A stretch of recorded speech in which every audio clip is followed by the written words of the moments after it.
सबसे पहला पॉइंट यहाँ पर हम जो डिस्कस करने वाले हैं वो ये है कि स्टार्टअप क्या है। अभी भी इंडिया में जो प्रोफेशनल्स हैं उनमें से 80% प्रोफेशनल को ये क्लियर नहीं होता कि जिस बिजनेस को वो कंसल्ट करने वाले हैं, जिसका वो काम कर रहे हैं, वो एक्चुअल में स्टार्टअप डेफिनेशन में फॉल भी होता है या नहीं होता।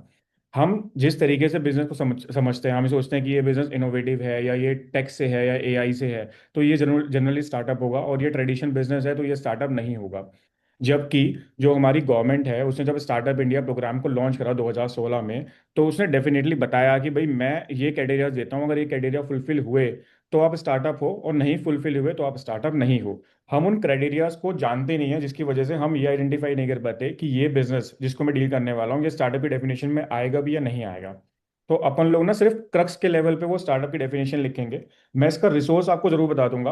अगर आपको डिटेल में स्टडी करना है तो आप यहाँ पर जाके इसको डिटेल में स्टडी भी कर सकते हो। इसके तीन रिसोर्स हैं। अगर इस डेफिनेशन को, स्टार्टअप के मतलब को समझना है तो इसके तीन रिसोर्स हैं। पहला है कि आप स्टार्टअप इंडिया की वेबसाइट पे जाओ। वेबसाइट पे जाने के बाद आप अबाउट अस में जाओ। वहाँ पे आपको मिलेगा एक स्टार्टअप इंडिया प्लान, ये पीडीएफ है, जो गवर्नमेंट ने जब शुरुआत में 2016 में स्टार्टअप इंडिया प्रोग्राम लॉन्च किया था तो वहाँ पर एक एक्शन प्लान बनाया था। उस एक्शन प्लान के आप पेज नंबर 33 पे जाओ, तो आपको एक डेफिनेशन मिलेगी जो उन्होंने बिल्कुल स्टार्टिंग में 2016 में लॉन्च करी थी। ठीक है, एक आप वहां से इसको रीड आउट कर सकते हो। इसके साथ साथ में आपको क्या रीड आउट करना पड़ेगा, 2019 में एक स्टार्टअप इंडिया का सर्कुलर आया था ऑफिशियल गैजेट का, जिसमें उन्होंने डेफिनेशन में थोड़े से चेंजेस करे थे। और एक सर्कुलर अभी रिसेंटली आया है 2026 में फरवरी के अंदर। ठीक है, ये भी ऑफिशियल गैजेट में आया था। आप इन तीनों को अगर कंबाइंडली स्टडी करते हो तो आपको स्टार्टअप की जो एक्चुअल डेफिनेशन है वो पता लगेगी। ठीक है, मैं आपको क्रक्स ध्रुव। लेवल पे इन तीनों को, या एनीबॉडी सेइंग समथिंग, तो इन तीनों को अगर हम कंबाइंडली स्टडी करेंगे तो हम स्टार्टअप की डेफिनेशन को निकाल सकते हैं कि स्टार्टअप इंडिया क्या स्टार्टअप होता है, कौन सा बिजनेस होता है, कौन सा नहीं होता। इन तीनों को अगर मैं कंबाइंडली स्टडी करता हूँ तो मेरे को कुछ फैक्टर्स मिलते हैं जो मैंने आइडेंटिफाई करे, जिसके बेसिस पे आप चेक कर सकते हो अपने बिजनेस को कि वो स्टार्टअप की डेफिनेशन में फॉलो करेगा भी या नहीं करेगा। ठीक है, इसमें सबसे पहली चीज आती है टर्नओवर। अगर आपके बिजनेस का टर्नओवर 100 करोड़, जो कि पहले लिमिट थी, अभी ये रिसेंटली मॉडिफाई हो गई है, 200 करोड़ रुपीज से नीचे है, और अगर आप डीप टेक स्टार्टअप में काम करते हो, एक नया वर्ड है जो अभी रिसेंटली आया है जिसको हम लेटर ऑन समझेंगे। अगर आपका बिजनेस मॉडल डीप टेक है, आप कुछ ऐसा बिजनेस कर रहे हो जिसकी टेक्नोलॉजी की रिसर्च के अंदर ही 5-7 साल लगने वाले हैं, उसको हम डीप टेक बोलते हैं।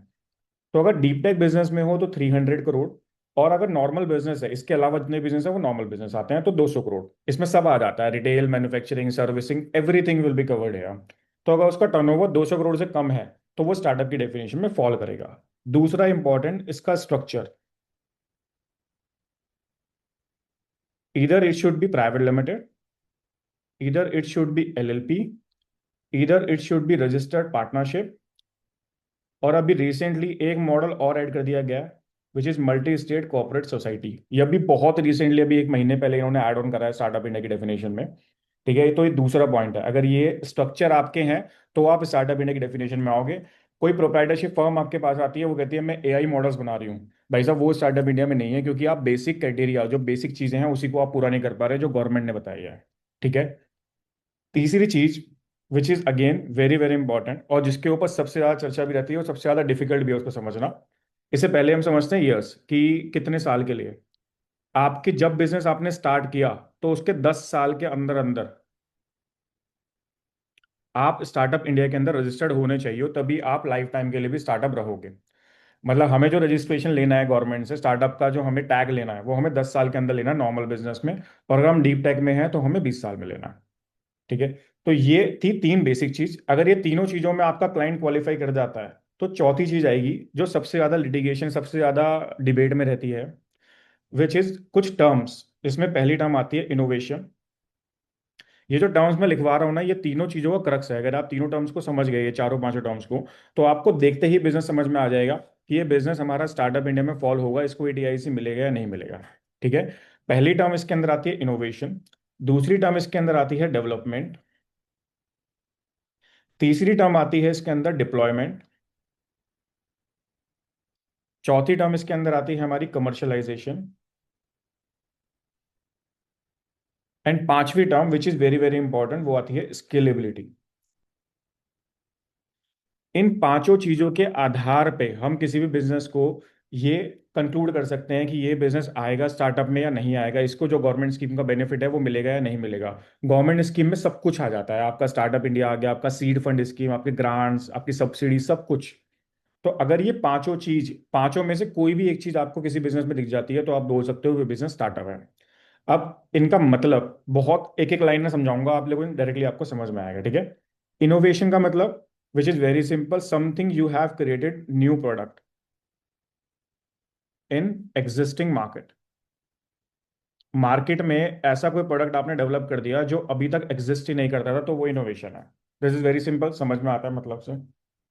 दूसरा है डेवलपमेंट, कि आपका कोई भी एग्जिस्टिंग प्रोडक्ट है जो मार्केट में एग्जिस्ट करता है, लेकिन आपने उसके अंदर कुछ ऐसी चीज या कुछ ऐसा एडिशन किया जिससे वो बहुत ज्यादा डेवलप हो गया।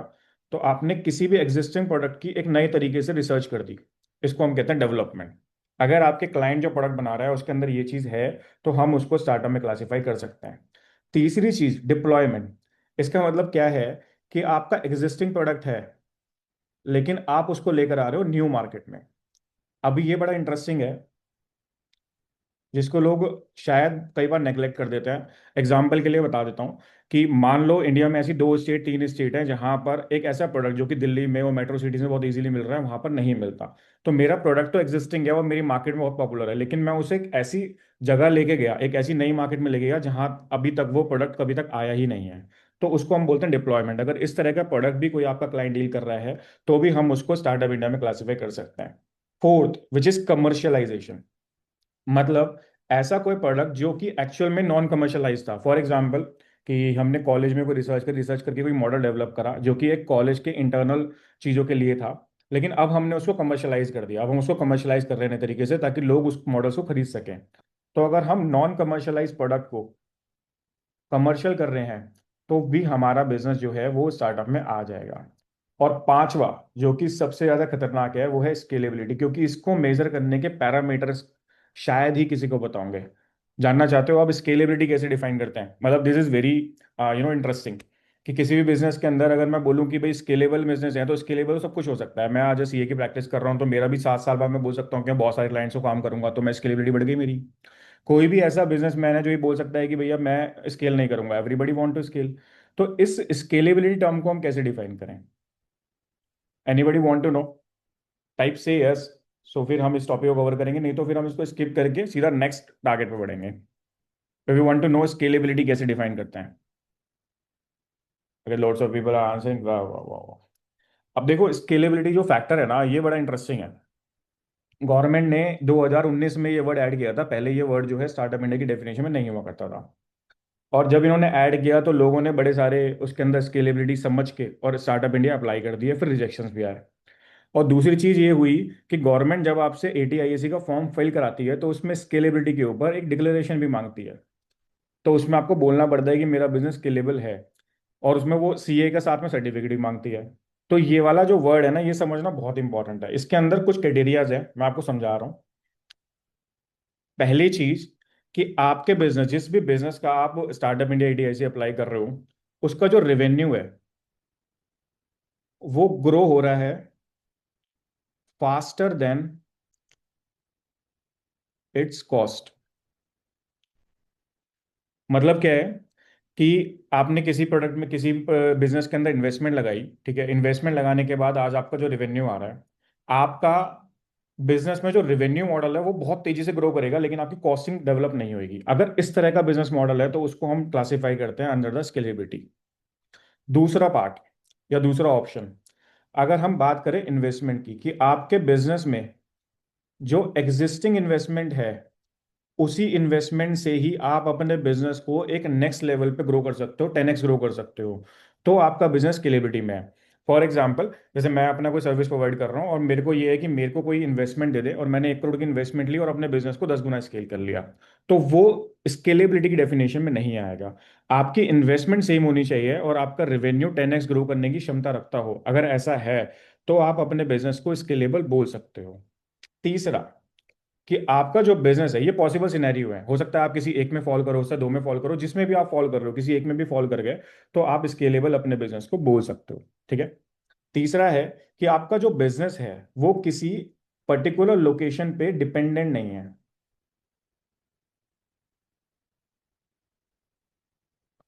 आपका बिजनेस मॉडल ऐसा नहीं है जो सिर्फ दिल्ली में चलेगा, आपका बिजनेस मॉडल ऐसा नहीं है जो सिर्फ मुंबई में चलेगा। आप किसी भी स्टेट के अंदर जाके उस बिजनेस मॉडल को एक्सपेंड कर सकते हो और बिना ज़्यादा टीम बढ़ाए।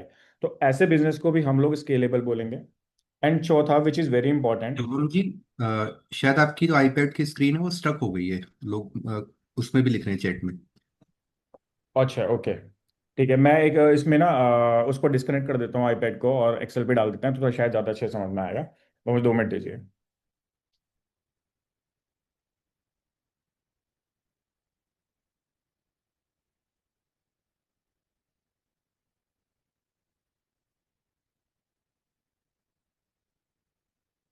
स्क्रीन स्टॉक वो इसी वजह से हो रही है क्या?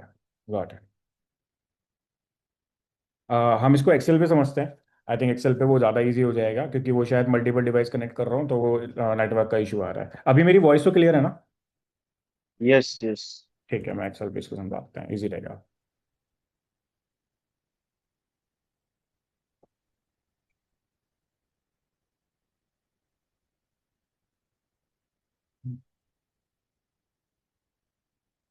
अच्छा, अभी एक्सेल की स्क्रीन दिख रही है क्या? Yes. Now it's going to be easy. ठीक है। तो देखो, हमने अभी तक जो करा है ना, बस एक बार क्विक फटाक से रिवीजन करते हैं, ज़्यादा टाइम नहीं लेंगे। ठीक है। पहली चीज़ हमने डिस्कस करी कि भाई स्टार्टअप इंडिया का हम लोग समझ रहे हैं कि हम अपने बिजनेस को कैसे स्टार्टअप इंडिया को समझेंगे, कि वो बिजनेस स्टार्टअप इंडिया की डेफिनेशन में आएगा भी या नहीं आएगा। तो इसके कुछ बेसिक क्राइटेरिया हैं। पहला है टर्नओवर, आपको टर्नओवर चेक करना है। दूसरा, आपके बिजनेस का स्ट्रक्चर कैसा होना चाहिए, वो मैंने डिस्कस कर लिया। आपके कितने साल होने हुए हैं इनकॉर्पोरेशन की, ये चीज़ हमने डिस्कस कर ली। इसके बाद हमने कुछ टर्म डिस्कस करी, जिसमें पहले था इनोवेशन, इसके बाद था डेवलपमेंट, इसके बाद था डिप्लॉयमेंट, इसके बाद था हमारा commercialisation, and the last which is very important which is scalability. ठीक है। तो ये 5 चीज हमने समझी। अगर इन पांचों में से स्केलेबिलिटी हम लोग डिस्कस कर रहे थे कि वो किन किन फैक्टर्स में आएगी। ठीक है। पहला हमारा इनोवेशन है। इनोवेशन का मतलब ये है कि आपका कोई न्यू प्रोडक्ट आप डेवलप कर रहे हो जो अभी मार्केट में एग्जिस्ट नहीं करता। तो हम कहेंगे कि भाई हमारा बिजनेस मॉडल, जिस क्लाइंट का हम काम कर रहे हैं, उसने कोई ऐसा प्रोडक्ट डेवलप कर दिया जो मार्केट में था ही नहीं, तो हम इनोवेशन में आ गए। दूसरा है डेवलपमेंट। मतलब हमारा जो प्रोडक्ट है वो एग्जिस्टिंग ही है, प्रोडक्ट मार्केट में एग्जिस्ट करता है, बट उसको नए तरीके से अपन लोग लॉन्च कर रहे हैं। तो एग्जिस्टिंग प्रोडक्ट है लेकिन हमने उसको डेवलप कर दिया। तीसरा क्राइटेरिया है डिप्लॉयमेंट। मतलब हमारा एग्जिस्टिंग प्रोडक्ट है, लेकिन हम उसको न्यू मार्केट में लॉन्च कर रहे हैं जो आज तक उस मार्केट में लॉन्च ही नहीं हुआ। चौथा विच इज कमर्शियलाइजेशन, जैसे कि ऐसा कोई प्रोडक्ट जो कि हमने इंटरनल यूज के लिए बनाया, बट अब हम उसको कमर्शियलाइज लेवल पे लेके जा रहे हैं। और पांचवा विच इज स्केलेबिलिटी। स्केलेबिलिटी एक ऐसा फैक्टर है जो सबसे ज्यादा डिबेट में रहता है। तो स्केलेबिलिटी हम कैसे डिफाइन करें, इसको समझना बहुत जरूरी है। क्योंकि बहुत सारे बिजनेस मॉडल आपके पास ऐसे आएंगे, वही बोलेंगे भैया हमारा एग्जेम्पन दिला दो, एटीआई से अप्लाई कर दो, हमारे लिए सीड फंड अप्लाई कर दो। और वो स्केलेबल होंगे ऐसा आपको लग रहा होगा, क्योंकि स्केलेबल नापने का ना कोई पैरामीटर इंडिया में है नहीं। अब मैं अगर सीए प्रैक्टिस कर रहा हूँ, मैं भी बोलूंगा कि भैया मेरा बिजनेस बहुत स्केल हो सकता है। कोई चाय बनाने वाला है, वो भी ये बोलेगा हाँ जी मैं भी फ्यूचर में बहुत बड़ा स्केल करूंगा। तो स्केलेबिलिटी को डिफाइन किया कैसे जाए, इसके मैंने आपको कुछ फैक्टर बताया। इसके 4 वे आउट हो सकते हैं। अगर इन चारों में से किसी भी एक चीज में आप फॉल कर रहे हो, आपका बिजनेस फॉल कर रहा है, तो आप बोल सकते हो कि मेरा बिजनेस जो है वो स्केलेबल है। फर्स्ट जिसके अंदर आता है कि आपका रेवेन्यू जो है उसकी ग्रोथ 10x फास्टर है than the growth of than the costing. आपकी रेवेन्यू की ग्रोथ जो है वो बहुत तेज है रादर देन द कॉस्ट। आपकी कॉस्ट जो है वो स्लो ग्रोथ कर रही है, लेकिन आपका रेवेन्यू 10x ग्रो कर रहा है। अगर ये बिजनेस मॉडल के अंदर एग्जिस्ट करता है, तो हम मान सकते हैं कि आपका बिजनेस जो है वो स्केलेबल है। दूसरा, हमारी सेम इन्वेस्टमेंट या करंट इन्वेस्टमेंट के साथ ही आप अपना रेवेन्यू डबल या मल्टीपल एक्स में ग्रो कर सकते हो। ये अपने को वहां शो करना रहेगा। जब हम अपने क्लाइंट की पिच डेक बनाते हैं, जिसमें हम अपने बिजनेस को पूरे क्लाइंट का एक्सप्लेन करते हैं, तो हमें ये उसमें लिखना पड़ेगा कि हमारा बिजनेस जो है with the same current investment जो आज हम यूज कर रहे हैं, उसी से ही इतना रेवेन्यू हम इसका डेवलप कर सकते हैं। अगर ये हम एक्सप्लेन कर पाए, तो हम अपने बिजनेस को स्केलेबिलिटी में डाल देंगे। तीसरी चीज which is very important, there is a location independence. कि आपका बिजनेस किसी भी एक लोकेशन पे निर्धारित नहीं होना चाहिए। आप ये नहीं कह सकते कि मेरा बिजनेस सिर्फ दिल्ली में स्केल करेगा, नहीं, अगर आपका बिजनेस नेशनली स्केल कर सकता है तो हम अपने बिजनेस को स्केलेबिलिटी वाले मॉडल में डिफाइन करेंगे। और इसके बाद पांचवा, विच is very important here again, कि आपका सिस्टम जो है वो रेप्लिकेबल होना चाहिए। रेप्लिकेबल मतलब वो प्रोसेस ड्रिवन होना चाहिए। अगर वो किसी एक इंडिविजुअल फेस पे बिजनेस चल रहा है, फॉर एग्जांपल मेरी सीए प्रैक्टिस है, और मेरी सीए प्रैक्टिस एक सीए सिर्फ मेरे नाम पे चल रही है, और अगर मैं अपने आप को एटीआईसी में डालता हूँ, तो अगर मैं वहां पर ये नहीं दिखाऊंगा कि मेरा बिजनेस प्रोसेस ड्रिवन है, तो मुझे एटीआईसी नहीं मिलेगा, क्योंकि वहां पर रेप्लिकेबिलिटी पॉसिबल नहीं है, उसको प्रोसेस ड्रिवन हम बिजनेस को नहीं बोल रहे हैं। तो अगर स्केलेबिलिटी हमें डिफाइन करनी है तो ये चार चीजें हमें जरूर समझनी रहेगी। ठीक है। तो यहां तक अभी हमने थोड़ा सा कॉम्प्रिहेंसिव लेवल पे कवर अप किया कि भैया स्टार्टअप कहते किसको हैं। अगर आपको ये समझ में नहीं आया तो आपने क्लाइंट को पिच करना तो दूर की बात है, आपने क्लाइंट को आइडेंटिफाई ही नहीं कर पाओगे कि कौन से क्लाइंट को अपने को पिच करना है। तो this is a very important model, अगर ये चीज एग्जिस्ट करेंगी तो हम फिर अपने क्लाइंट को पिच कर पाएंगे आगे प्रोडक्ट के लिए। ठीक है। तो ये पहला पार्ट था जिसमें हमने पहले क्वेश्चन कवर किया कि स्टार्टअप होता क्या है। अपना आपका क्लाइंट स्टार्टअप है या नहीं है, उसके लिए यही चेकलिस्ट आपको चेक करनी है। सबसे पहले आप टर्नओवर चेक करोगे। ठीक है, टर्नओवर कितना है उसका, उसके बाद उसका स्ट्रक्चर चेक करोगे। आपकी रजिस्टर्ड पार्टनरशिप एक ऐसी फॉर्म है जिसके ऊपर स्टार्टअप इंडिया मिल जाता है लेकिन एटीआईसी नहीं मिलता। ठीक है, लेटर ऑन उसको भी डिस्कस करेंगे। उसके साल आप देखोगे कितना पुराना वो बिजनेस है, अगर 10 साल से पुराना है तो आप भूल जाओ कि आप उसको यहाँ पे डाल पाओगे। और इसके बाद कुछ इंपॉर्टेंट वर्ड्स ये आप चेक करोगे कि उस बिजनेस में हैं भी या नहीं है। अगर ये चीज़ें बिजनेस में हैं तो आप उसके ऊपर पिच कर सकते हो, आप उसको यहाँ पर लेकर आ सकते हो। अगर ये चीज़ें नहीं हैं तो हम डालेंगे भी तो अननेसेसरी कोई फायदा नहीं है। जहाँ बार बार आता है कि हम एटीआई से डालते हैं लेकिन वहाँ पे हमें रिजेक्शन आ जाती है या वहाँ पे क्लैरिफिकेशन बहुत आए थे, उसका रीज़न मेनली यही है। अगर आप ये चीज़ नहीं समझी और ये चीज़ आप नहीं बता पाए तो गवर्नमेंट उसको अप्रूव नहीं करेगी। ठीक है। इसके बाद अब हम नेक्स्ट क्वेश्चन पे आते हैं कि दो वर्ड होते हैं, एक होता है स्टार्टअप इंडिया, एक होता है एटीआईसी। तो इसमें ब्रॉडली फर्क क्या है? कई लोग ऐसे भी मेरे को मिले हैं जो सिर्फ स्टार्टअप इंडिया का सर्टिफिकेट लेते हैं और सीधा एटीआईसी क्लेम मार देते हैं। ठीक है, वो इलीगल है। तो इसका एक सिंपल तरीका बताता हूँ, बिल्कुल 1 मिनट में समझ में आ जाएगा। आप ये मान लो कि ये एक घर है। ठीक है, इस घर में बहुत सारी चीजें रखी हुई हैं। इस घर में है एटीआईएसी, इस घर में है स्ट्रीट फंड, इसमें है ग्रांट, इसमें है आपकी वुमेन ऑन्टरप्रिन्योर, वुमेन की सब्सिडी मिलती है ऑन्टरप्रिन्योरशिप पे, वो है। और सी लोन है इसके अंदर, अनसिक्योर्ड लोन्स हैं। ये बहुत सारी चीज़ें रखी हुई हैं यहाँ। ठीक है। और यहाँ पर ना इसका एक एंट्री गेट है, ये वाला, ये है इसका गेट। तो ये जो एंट्री गेट है हम इसको बोलेंगे स्टार्टअप इंडिया। इसका मतलब क्या है कि इस पूरे हाउस के अंदर जितनी भी फैसिलिटीज गवर्नमेंट आपको दे रही है, जितनी भी चीजें आपको दे रही हैं, अगर आपको इसके अंदर इन करना है तो फर्स्ट चीज आपको स्टार्टअप इंडिया लेना रहेगा। तो उसका एंट्रेंस गेट जो है वो स्टार्टअप इंडिया है, आपने वो ले लिया, उसके बाद आप इन सब चीजों के लिए एलिजिबल हो जाओगे। ऐसा बिल्कुल भी नहीं है कि मैंने स्टार्टअप इंडिया ले लिया और मैं सीधा जाके सब्सिडीज क्लेम कर लूंगा और मेरे को मिल जाएगी, नहीं। पहले आप लोगे, उसके बाद आप सेपरेट फॉर्म फाइल करोगे हर एक चीज के लिए। आपको सीड फंड चाहिए, आप सेपरेट फॉर्म फाइल करो, आपको एटीआई चाहिए, आप सेपरेट फंड फॉर्म फाइल करो। लेकिन सिर्फ और सिर्फ स्टार्टअप इंडिया लेने से ये प्रूफ नहीं होता कि आपका बिजनेस जो है वो सारी चीजें आपने क्लेम कर ली है। ठीक है, यहाँ तक समझ में आया सबको? तो फिर हम आगे बढ़ते हैं, मतलब फ्लो ठीक समझ में आ रहा है? प्लीज एक बार मुझे रिवर्ट कर दो तो मैं उसके अकॉर्डिंग चीजें आगे कैरी आउट कर पाऊंगा। समझ में आ रहा है यहाँ तक? ओके, कोई डाउट है किसी का तो अभी तक पूछ सकता है। अभी तक की जो अपनी डेफिनेशन कवर गई, किसी का भी कोई डाउट है तो पूछ सकता है। फिर हम नेक्स्ट जो है अब स्पेसिफिकली एटीआई की तरफ मूव करेंगे। अभी हमने सिर्फ इसका एक बेस बनाया है कि कैसे हम अपने क्लाइंट को आइडेंटिफाई कर सकते हैं। ठीक है, चलिए, yes, all clear, great. Now moving forward, हम एक क्वेश्चन यहाँ पर मेरे पास आया था एक एसोसिएट से, उन्होंने हमें बोला कि why this service is important for client. कि भाई मेरे क्लाइंट के लिए ये सर्विस कैसे इंपॉर्टेंट है, मैं उसे कैसे समझाऊं ये सर्विस क्यों इंपॉर्टेंट है। राइट नाउ, इस दौरान जो ये टाइम चल रहा है, इस टाइम पे ये सर्विस सबसे ज़्यादा इंपॉर्टेंट इसलिए भी है क्योंकि रेगुलर गवर्नमेंट जो है उसमें चेंजेस ला रही है। और इस चेंजेस की वजह से ये भी नहीं पता है कि आगे जाके ये बेनिफिट कैसे मिल पाएगा, कैसे नहीं मिल पाएगा। इस पर श्योरिटी आज के टाइम में कोई भी नहीं ले सकता। तो एक तो कारण ये, दूसरा, there is a very big untapped market. आपको अपने क्लाइंट्स को इसलिए भी पिच करना है क्योंकि एटीआईएसी और स्टार्टअप इंडिया की जो मार्केट है वो बहुत बड़ी अभी अनटैप्ड है। आपको पता होगा स्टार्टअप इंडिया सर्टिफिकेट सिर्फ 4 लाख इस पूरे देश के अंदर इशू हुए हैं, और उस 4 लाख में से भी जो एटीआईएसी की परसेंटेज है वो कुछ परसेंट है, लाइक 2 से 3%, मतलब 20 से 30 हज़ार 40 हज़ार एटीआईएसी। तो ये जो मार्केट है वो बहुत बड़ी अभी अनटैप पड़ी हुई है, इस वजह से आप अपने क्लाइंट्स को इसके लिए पिच कर सकते हो। तीसरी चीज विच इज वेरी इंपॉर्टेंट है, there is unawareness. People are not actually aware about these benefits. ठीक है, सीड फंड स्कीम को बहुत लोग जानते हैं जो कि आज नए स्टार्टअप डेवलप कर रहे हैं, क्योंकि वहां पर 20 लाख की स्ट्रेट फॉरवर्ड ग्रांट मिल जाती है, लेकिन उनको भी प्रोसीजर नहीं पता। तो जब तक आप स्टार्टअप इंडिया नहीं लोगे, आप सीड फंड के लिए एलिजिबल नहीं हो, आप एटीआई के लिए एलिजिबल नहीं हो। तो इस वजह से ये जो मार्केट है, ये जो सर्टिफिकेट है, इसकी सर्विस है, इसको आप बहुत लोगों तक इजीली अप्रोच कर सकते हो, क्योंकि अवेयरनेस बहुत कम है। ठीक है। Fourth thing why this service is important, क्योंकि यहाँ पर डायरेक्ट इम्प्लीकेशन आता है टैक्सेशन पे। अगर आपका बिजनेस प्रॉफिटेबल है तो उसका इम्प्लीकेशन आपको डायरेक्ट दिखाई देगा कि मेरे उसमें प्रॉफिट में आ रहा है। इस वजह से आप सामने वाले क्लाइंट्स को, अपने क्लाइंट्स को इस वजह से पिच कीजिए। ये 4 वजह हो सकती है जिसकी वजह से आप अपने क्लाइंट को पिच करिए। ठीक है।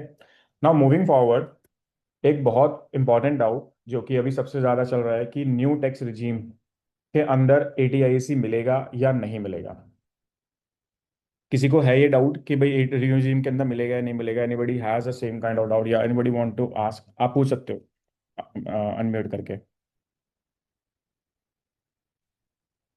ओके, मैं आपको अलाउ कर देता हूँ।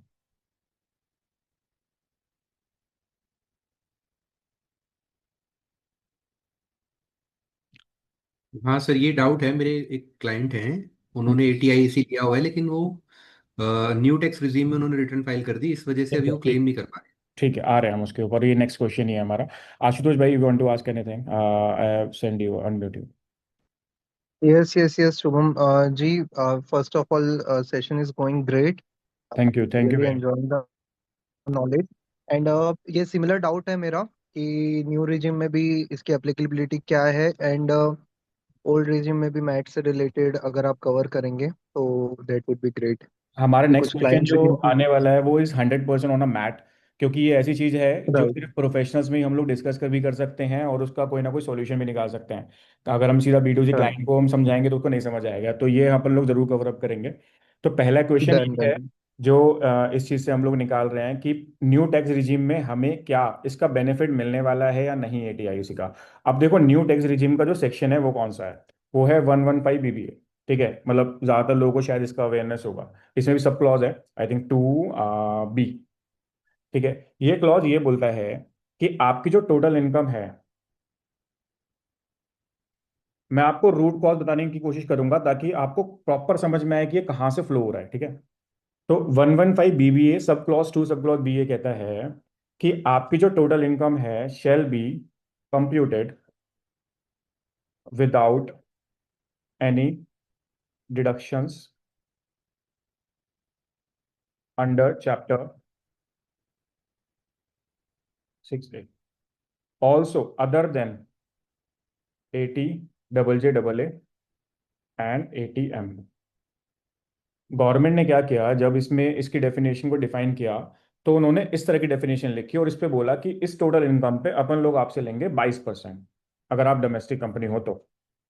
ये वाला रूल सबको क्लियर है? मतलब ये रूल आई थिंक काफी लोगों को पता भी होगा।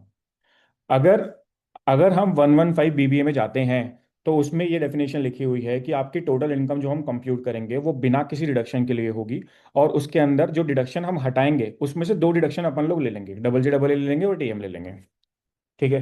अब जब हम देखते हैं कि हमारा एटीआईसी फॉल कहाँ करता है, भाई ये तो समझ में आ गया। अब एटीआईसी हमारा फॉल कहाँ करेगा?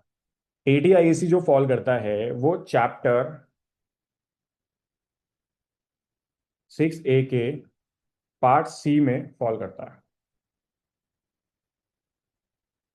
तो इसका मतलब क्या हो गया कि स्पेसिफिकली एटीआईएसी को न्यू रिजीम के अंदर बाहर रख दिया गया।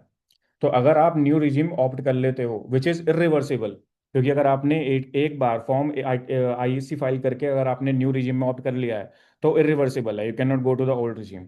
तो if you have already claim the new regime you can not go for the ATIAC, that is very much clear है।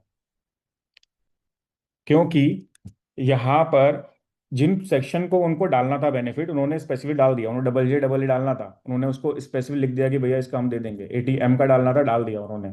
लेकिन उन्होंने एडीआईएसी को स्पेसिफिकली एक्सक्लूड नहीं करा। इसका मतलब ये है कि वो चैप्टर 6A में इंक्लूड रहेगा। और क्योंकि वो चैप्टर 6A में इंक्लूड रहेगा, तो आपको, आपने जो भी आप इनकम कंप्यूट कर रहे हो उसके अंदर आपको इसका बेनिफिट नहीं मिलेगा, और उसके ऊपर आपको स्ट्रेट फॉरवर्ड 22% जो है देना रहेगा। ठीक है। तो पहला डाउट जो आ रहा था वो ये था कि न्यू रिजीम के अंदर क्या मुझे ये बेनिफिट मिलेगा, तो न्यू रिजीम में आपको ये बेनिफिट नहीं मिलेगा। अभी दूसरा डाउट भी है कि भाई मैं, मेरा क्लाइंट है उसको एटीआईसी ऑलरेडी है, अब वो न्यू रिजीम में जा रहा है। भाई आपका क्लाइंट अगर ऑलरेडी एटीआईसी में है तो उसके पास मैट क्रेडिट कुछ ना कुछ इकट्ठा होगा। ठीक है। अगर उसके पास मैट क्रेडिट है और वो न्यू रिजीम में जा रहा है, तो उसका जो मैट क्रेडिट होगा वो लैप्स हो जाएगा, उसको 25% करके मिलेगा। वो भी नोटिफिकेशन अपन लोग अभी डिस्कस करेंगे। यहाँ तक क्लियर होता है कि जो एक डाउट था कि न्यू रिजिम में अपन को मिलेगा या नहीं मिलेगा, वो मैंने आपको समझा दिया कि न्यू रिजिम के अंदर इस वजह से हमें एटीआईएसी का बेनिफिट नहीं मिलेगा। यहाँ तक क्लियर है? तो everybody should write clear, so that हम इसके बाद नेक्स्ट थोड़ा सा और कॉम्प्रिहेंसिव टॉपिक पे बढ़ेंगे, जो कि है मैट, जिसके ऊपर बहुत ही कम लोगों को क्लैरिटी है कि ये कैसे होएगा। Clear? Now I am moving to second question. सबसे पहले मैट एंड मैट क्रेडिट। ठीक है। ये दो अलग अलग क्वेश्चन है। पहला क्वेश्चन ये है कि भैया मैट का रूल एटीआईसी में काम कैसे करता था, पहले हमें ये बताओ। उसके बाद ये भी बताओ कि अभी मैट का जो रीसेंट अभी अपडेट आया है, उस केस के अंदर हमें इसकी क्या इम्प्लीकेशन देखने को मिलेगी। अभी रिसेंटली बजट में एक सर्कुलर आया है जिसकी वजह से मैट के प्रोविजन चेंज हो गए हैं। तो पहले मैं आपको पुराने वाला क्राइटेरिया बता रहा हूँ ताकि आपको पूरी अंडरस्टैंडिंग मिले, तब अपन लोग नए वाले पे चलाएंगे। पहले क्या था, मैट के प्रोविजंस क्या कहते हैं। एक सेकंड रुको। ठीक है। तो मैट के प्रोविजंस क्या कहते हैं, मैट के प्रोविजन ये कह देते हैं कि 15% हम आपके बिजनेस के ऊपर स्ट्रेट फॉरवर्ड टैक्स लगाएंगे। ठीक है। जब हम पहले एडीआईसी को किसी भी एग्जामेशन क्लेम करते थे, तो उस केस के अंदर आपको 15% मैट देना रहता था अपनी पॉकेट से, और आपको उतना ही क्रेडिट आपके लिए एक्यूमुलेट होता था, जिसको आप अगले 15 साल के लिए यूटिलाइज कर सकते थे। ये था पहला प्रोविजन। ठीक है। पहले प्रोविजन के अंदर हम, अगर मान लीजिए मेरा प्रॉफिट बनता है, थोड़ा इसको प्रैक्टिकली समझ लेते हैं। मेरा प्रॉफिट बनता है मान लीजिए 1 लाख रुपए का। इस 1 लाख रुपए के ऊपर अगर मैं नॉर्मल टैक्स में जाता हूँ, तो लेट अस सपोज मेरा 30% स्ट्रेट फॉरवर्ड टैक्स है। तो 30% ना लग के मेरे पास 15% जो है मैट लग रहा था, या अगर हम कंपनी की बात करें तो 25% भी आप बोल सकते हो। तो 25% जो था वो ना लग के मुझे 15% का कैश में टैक्स देना पड़ता था, और इसका मुझे क्रेडिट मिल जाता था। इस क्रेडिट को मैं यूज कर सकता था नेक्स्ट 15 ईयर्स के लिए। ये था पहले रूल। तो इसका मतलब कायदे में जो 100% हम टैक्स हॉलिडे की बात करते हैं, वो 100% टैक्स हॉलिडे बात बिल्कुल ठीक थी, क्योंकि भैया आपको टैक्स हॉलिडे तो मिल ही रहा है। आप जो आज 15% दे भी रहे हो, वो 15 साल में आप आगे जाके यूटिलाइज तो कर ही लोगे, क्योंकि आपको 3 साल के लिए टीआईसी मिलता है, तो 3 साल के बाद को आपको टैक्स तो देना ही रहेगा। तो वहां पर आप इस क्रेडिट को यूटिलाइज कर लेते थे। तो किसी भी पर्सन के ऊपर लीगली बर्डन नहीं आता था, अगर हम लॉन्ग पर्सपेक्टिव सोचें तो। तो यहाँ तक तो जो 100% टैक्स हॉलिडे वाला रूल था वो बिल्कुल ठीक था। अभी इशू क्या आया, गवर्नमेंट ने रिसेंटली लॉ में चेंज किया, और उन्होंने पूरे के पूरे मैट को ही अबॉलिश कर दिया। मतलब अब उन्होंने ये बोला कि मैट जो क्रेडिट है, उन्होंने अबॉलिश क्या करा, उन्होंने मैट क्रेडिट को अबॉलिश कर दिया। उन्होंने बोला भैया मैट क्रेडिट जैसी टर्म जो है अपने को समझ में नहीं आती, हम तो इस 15% के रेट को कर देंगे 14%। लेकिन आपको टैक्स देना पड़ेगा। कैरी फॉरवर्ड वेरी फॉरवर्ड जो है हमें नहीं, समझ में नहीं आता, तो अपन लोग इस रेट को कम कर रहे हैं और स्ट्रेट फॉरवर्ड टैक्स लगा रहे हैं 14%। अब इसका मतलब क्या है, इसका मतलब ये है कि जिस, अगर हम ओल्ड रिजीम में हैं, तो ओल्ड रिजीम में हमारे पास दो रास्ते होते हैं। पहला रास्ता तो ये है कि मैं 25% स्ट्रेट फॉरवर्ड टैक्स पे कर दूं। दूसरा रास्ता ये है कि मैं एटीआईसी को क्लेम करूं और मैं टैक्स एग्जेम्पशन लूं। अगर मैं टैक्स एग्जेम्पशन लेता हूं, तो मेरा ये टैक्स तो जीरो हो जाएगा, लेकिन 14% का मुझे फाइनल टैक्स देना रहेगा, जो कि आगे जाके मुझे इसका क्रेडिट नहीं मिलने वाला है। तो मेरा टैक्स रेट जो है वो रिड्यूस हो गया, और ये 25% जो है वो ओरिजिनल टैक्स रेट है। तो अगर हम बात करें कि आपका क्लाइंट, हम केस टू केस समझते हैं। पहला केस ये है कि मेरा क्लाइंट जो है वो तो जी ओल्ड रिजिम में है, ओल्ड रिजिम में चल रहा है, और मैं तो इसको अभी अगले 3 साल तक, 4 साल तक ओल्ड रिजिम में ही चलाऊंगा।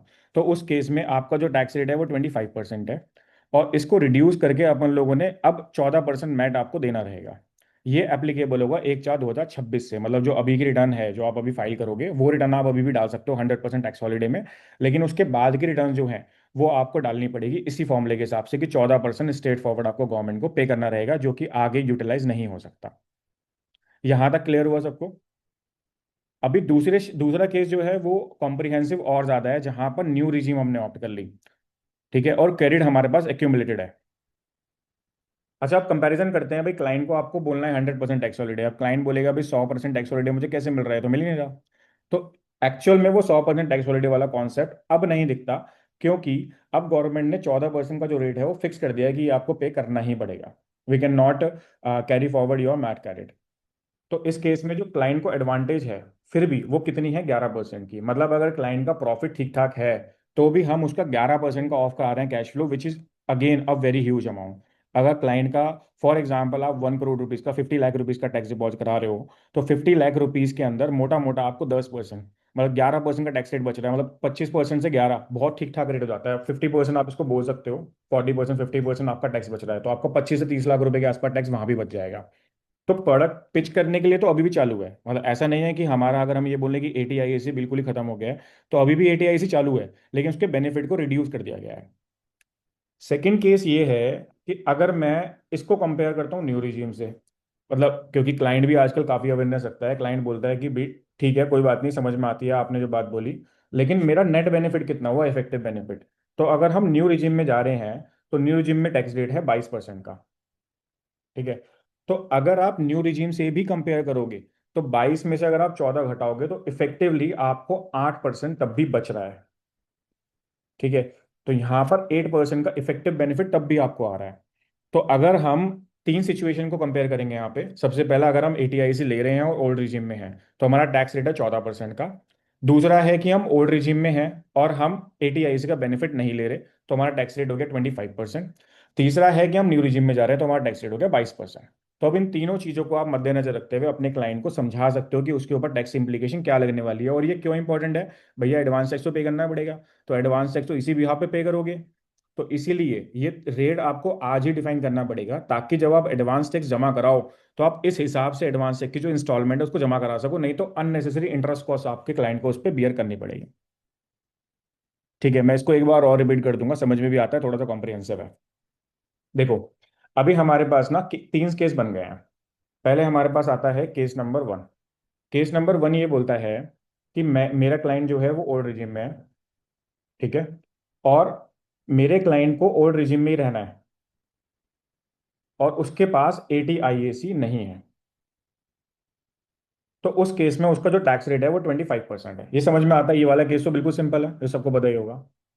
दूसरा केस मेरे पास आया कि मेरे क्लाइंट को एटीआईएसी मिल गया, वो ओल्ड रिजिम में है, ओल्ड रिजिम में है, ठीक है, और उसको यहाँ पर एटीआईएसी यहाँ पर मिल गया, एटीआईएसी उसके पास है, वो एग्जेम्पशन क्लेम कर रहा है। तो उसके लिए जो टैक्स रेट हो गया है वो हो गया है अब 14%, क्योंकि गवर्नमेंट ने 14% का जो मैट है वो मैंडेटरी कर दिया है विदाउट कैरिंग फॉरवर्ड, तो आपको यहाँ 14% जो है वो बियर करना पड़ेगा। केस नंबर 3, जहां पर आप ओल्ड में हो लेकिन आप अब न्यू में चले जाओगे, या आप ऑलरेडी न्यू में भी हो, तो उस केस के अंदर आपको जो टैक्स रेट लगेगा वो 22% लगेगा। इससे कोई मतलब नहीं है कि आपके पास एटीआईसी हो या ना हो, क्योंकि न्यू रिजीम के अंदर एटीआईसी का बेनिफिट नहीं मिलता। अब केस नंबर 4 भी यहाँ पर हो सकता है कि आपने शुरू से ही न्यू रिजीम ऑप्ट कर लिया है, तो भैया उसके बाद आप इस वाले पूरे के पूरे एटीआईसी के टर्म को भूल जाओ उस क्लाइंट के लिए, क्योंकि यहाँ पर स्ट्रेट फॉरवर्ड 22% आपके पे लगेगा और आप एटीआईसी का आप ऑप्शन भी खत्म कर चुके हो, राइट। तो इस अकॉर्डिंगली आप अपनी टैक्स प्लानिंग कर सकते हो अपने क्लाइंट की, और आपको ये भी ध्यान रखना है कि ये रेट आपको इसलिए भी आइडेंटिफाई करना पड़ेगा क्योंकि इसी के बेसिस पे एडवांस टैक्स आप क्लाइंट का जमा कराओगे, ठीक है। तो इंस्टॉलमेंट और इंटरेस्ट वहां पर लग सकता है। क्या यहाँ तक चीज़ क्लियर होती है यार, एक मुझे बताओ, राइट यस लिख के अगर ये चीज़ क्लियर हो रही है तो, क्योंकि इट्स वेरी इंपॉर्टेंट कि ये वाला जो प्रोविजन है वो क्लियर रहे। वरुण जी आपको क्लियर हुआ? अच्छा, दोबारा से मैंने क्लियर हुआ। किसी को कोई डाउट है यहाँ तक तो Yes. स्पेसिफिकली वो पूछ सकता है। अपना रेज, आप हैंड रेज कर सकते हो एंड आई विल अनम्यूट। तो आप स्पेसिफिकली अगर कुछ डाउट है तो पूछ सकते हो। इसके बाद अपन लोग थोड़ा सा और आगे बढ़ेंगे और इसके अंदर अपॉर्चुनिटी निकालने की कोशिश करेंगे। चलो ये सब तो हो गया, समझ में आता है, फिर भी इस केस के अंदर इस पर्टिकुलर सर्टिफिकेट में कितनी अपॉर्चुनिटी हमारे पास है। ठीक है, तो अब एक एक और छोटा सा कॉम्प्रिहेंसिव पॉइंट है, हालांकि वो आपके क्लाइंट के केस में बनेगा नहीं। अगर आपने ऑलरेडी ATIAC ले रखा है और आपका क्रेडिट एक्यूमुलेट हो चुका है, तो उस केस में क्या रहेगा? अगर ऐसा केस है कि आपने ATIAC ऑलरेडी लिया और आपका मैट क्रेडिट ऑलरेडी अवेल्ड है और आपके पास एक्यूमुलेट पड़ा हुआ है, तो अब वहाँ पे दो सिनेरियो है। अगर आप न्यू रिजीम में जा रहे हो, तो गवर्नमेंट ये बोलती है कि हम वन टाइम आपको 25-25% करके आपका मैट क्रेडिट आपको दे देंगे। लेकिन अगर आप ओल्ड रिजीम में ही कंटिन्यू रहे, तो आपको 14% फ्लैट देना है और पुराना एक्यूमुलेटेड जो है वो गायब। अभी थोड़ा कॉम्प्रिहेंसिव है, मैंने पहले ही बोला था, जिसको समझ में आया तो ठीक है, नहीं आया तो ऊपर से निकाल देना। लेकिन ये इंपॉर्टेंट जरूर है, अगर किसी भी क्लाइंट के अंदर एक्यूमुलेटेड मैट पड़ा हुआ है तो। आई थिंक आपको समझ में आया सर, आपका क्वेश्चन था। मिश्रा जी, आपको समझ में आया? आई थिंक आपका क्वेश्चन इसी से संबंधित था कि हाँ जी, हाँ जी, मेरे को समझ आ गया। मेरा नाम विशाल मिश्रा है। ये ना ओके। एक्चुअली नाम चेंज नहीं हो पा रहा है, इसमें मेरी भतीजी चलाती है इसको, कोई दिक्कत नहीं है। इसलिए ठीक है, मिश्रा आ रहा है। तो अगर ऐसा सिनेरियो है कि आपके केस के अंदर आपके क्लाइंट के पास एक्यूमुलेट पड़ा हुआ है, तो गवर्नमेंट देखो हमेशा न्यू रिजीम को प्रमोट करती है, क्योंकि वहां पर उसके लिए स्क्रूटनाइज करना चीज़ों को आसान रहेगा। तो उसने ये बोला कि जी। भाई न्यू रिजीम में जाओगे तो 25-25% करके अपन लोग दे देंगे आपको। अगर आप न्यू रिजीम में नहीं जा रहे, ओल्ड में ही हो, तो जो आपने अभी तक ब्रॉड की फॉरवर्ड कर रहे हो ना, जो कैरी कर रहे हो, उसको आप भूल जाओ और 14% का हमें इस साल का प्रॉफिट दे दो। बात खत्म। बहुत सिंपल टर्म्स में मैंने आपको बता दिया। लीगल रिसोर्सेज तो आप मुझसे लोगे, आप मुझे पर्सनली डाल देना, मैं आपको लीगल रिसोर्सेज जो है वो व्हाट्सएप कर दूंगा, आपको समझ में आ जाएगा कहाँ से कैसी ये बात मैं आपको बोल रहा हूँ। ठीक है। वैसे जो सर, इसका कोई वे आउट नहीं है ना, अगर कोई न्यू रिज्यूम सिलेक्ट कर लेता है हम्म। और उसके पास ATIAC भी है, तो हम्म। ATIAC का बेनिफिट लेने का उसके पास कोई वे आउट नहीं है, अगर एक बार सिलेक्ट कर लिया है तो। No way out. कोई मतलब लिटिगेशन देखो, नहीं इन्होंने करना गवर्नमेंट पड़ेगा। ने ना स्पेसिफिकली एक चीज बोली है कि अगर आपने IC एक बार भर दिया और न्यू रिजीम में आपने ऑप्ट कर लिया, ये इरिवर्सिबल एक्शन है। ठीक है, वी कैन नॉट दोबारा से हम ओल्ड पे जा नहीं सकते हैं, वो इरिवर्सिबल और रहेगा। पिछले क्लाइंट ने, उनकी टर्नओवर भी अच्छी है और उनका प्रॉफिट भी अच्छा है, तो उन्होंने बोला सर किसी भी आई फीस पे अगर आप अंडरस्टैंड, इवन करा इवन इवन पॉलिसी करा नाउ दो। This is the eligibility criteria. जब हमारे पास कोई क्लाइंट अभी लैंड कर रहा है, तो उससे पहले हम ये पूछते हैं, भैया अपनी कंप्यूटेशन भेजो लास्ट ईयर की, क्योंकि वहां से हमें पता लगेगा वो न्यू में ऑफ में। अगर वो न्यू में तो हम स्ट्रेट फॉरवर्ड मना कर देते हैं, फिर बाकी चीज़ चेक करने का कोई फायदा ही नहीं है। तो this is very important now. Now moving ठीक है। फॉरवर्ड। ठीक है, there is a one important term here, that anybody who can guarantee the certificate approval. अभी ये प्रोसेस हमने ये जितना भी समझा वो legal. Megha is want to ask something, Megha बताइए प्लीज।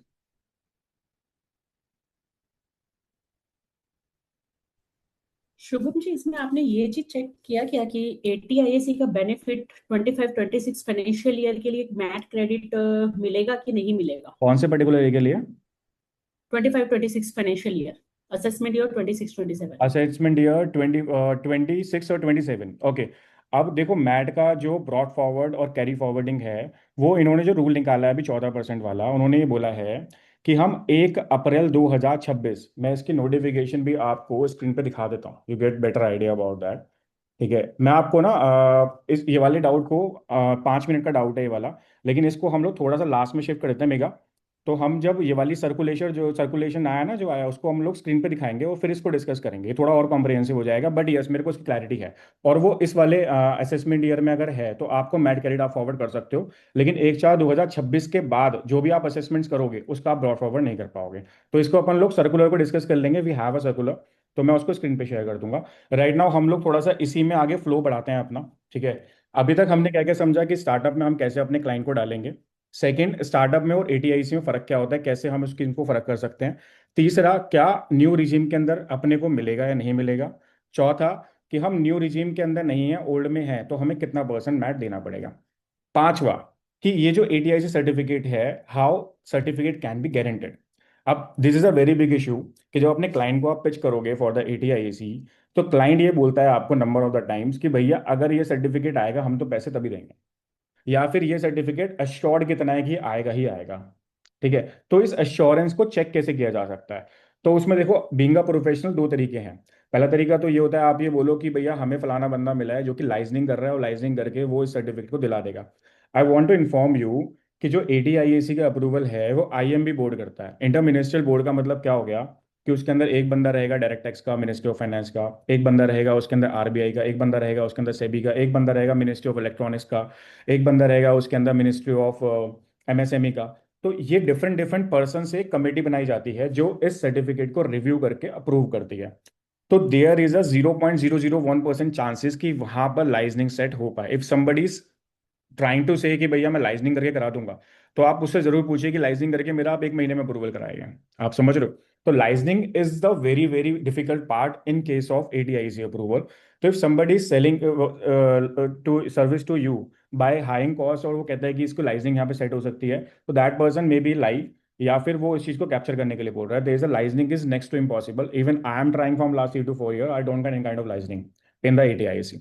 नाउ सेकंड थिंग, तो फिर हम गारंटी कैसे करें? भाई हम डालेंगे, वो क्लाइंट को एश्योर तो करना है हमें इस प्रोडक्ट के लिए, तो गारंटी कैसे किया जाए कि भाई हमारा जो पर्टिकुलर प्रोडक्ट है या हम जो सर्विस को प्रोवाइड कर रहे हैं वो उसको मिलेगी ही मिलेगी।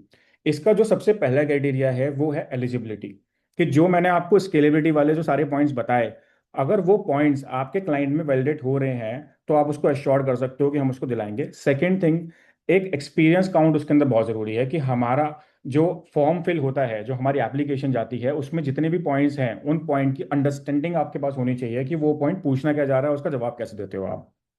फॉर एग्जाम्पल, जब हम वीडियो फॉर्मेशन करते हैं किसी क्लाइंट की, जब हम एटीआईसी एप्लीकेशन डालते हैं, तो उसमें वीडियो क्लाइंट की बना के डालनी मैंडेटरी होती है।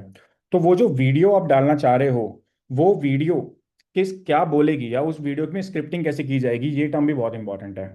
तो ये जो एक्सपीरियंस एप्लीकेशन क्राइटेरिया है, जो आप एप्लीकेशन फाइल कर रहे हो, इस एप्लीकेशन में डिफरेंट डिफरेंट जो पॉइंट पूछे गए हैं, उन पॉइंट का क्या आप वही जवाब दे रहे हो जो आपको पूछा गया है। सेकेंड थिंग, क्या जो गाइडलाइंस दी गई हैं स्टार्टअप इंडिया के थ्रू, क्या उस गाइडलाइंस को आप फॉलो करके ही वो चीज़ बना रहे हो।